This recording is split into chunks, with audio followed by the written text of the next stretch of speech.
Welcome back. So this is part 2 of our micro learning videos on program evaluation.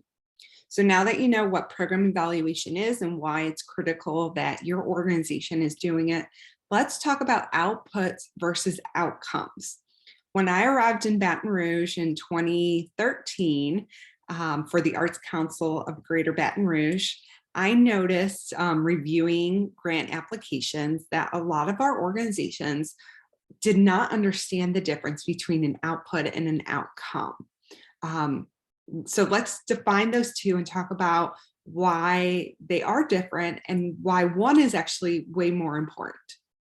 So outputs are the direct products of your activities, okay? So you have inputs, which are your money, your people, your time, all the resources that go into your organization, right? They produce activities, okay?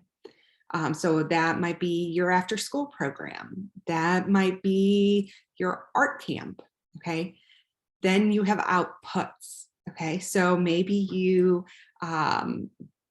think outputs as your numbers, okay? So the number of classes conducted, the number of students reached, the number of artworks created. Those are outputs, okay? And you can do outputs for each program. You can then do outputs for your whole organization. So outputs are your numbers, okay?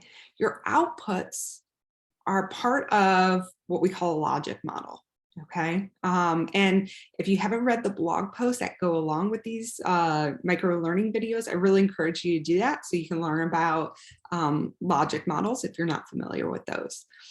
So you have outputs, and hopefully they should lead to outcomes, okay? Outcomes are changes in behavior, skill, knowledge, and condition, okay? Outcomes can be short-term, intermediate, or long-term, and really outcomes are the impact we're trying to achieve with our programs, okay?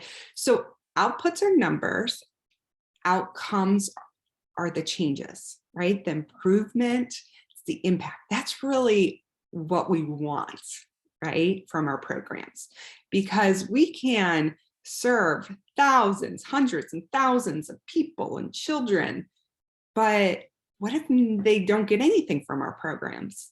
To me, I don't call that a success, right?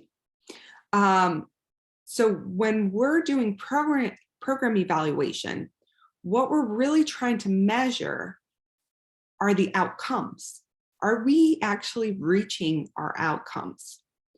So when you do program evaluation, you're going to design it around the outcomes. And that's why it's so important in program design that you are actually developing those outcomes, saying, what is it that we want to achieve with this program? We want our participants to get out of it, because that is what you are going to measure. So sometimes you create a program with thinking that they're going to get something out of it, and you go to measure that and they actually didn't get that. And sometimes that's okay, right? That's part of the learning of program evaluation. It tells you what's working, what's not. Maybe they got something, a whole different outcome, a whole different skill or knowledge from your program that you didn't intend for them to get, but now you know that was a benefit of your program, right? I want to give you an example just to help kind of cement this idea of outputs and outcomes. I originally started in arts and culture, and specifically museums, art museums. And so we have this thing called make and take projects, okay? So, and you probably have experienced this sometime in your life, either as a parent or a child. And you were either at some kind of family day, maybe at a school or a festival, and there was an arts institution set up with all their kind of arts and crafts supplies. And you as a child or you as a parent, you stopped there for a couple minutes and you made some kind of collage, you glued, you threw on some glitter, and you left, okay? And during that day or days, that table was set up for that arts institution, they might have seen hundreds or thousands of families, okay, come across, and they made all those artworks. So those are outputs, right? The number of families they saw, the number of artworks they, that were made, okay? But what were the outcomes? What was actually learned from gluing on some construction paper and, putting on some glitter? Probably not much, right? Those children probably already knew how to do that.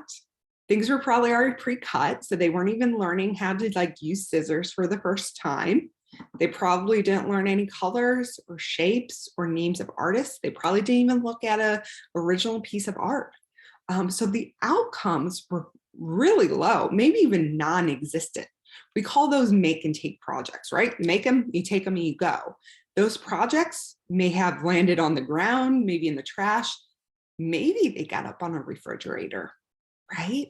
So you could have really high outputs, your numbers, really low outcomes, okay? It doesn't mean your program is successful if that's the case. And often it's not.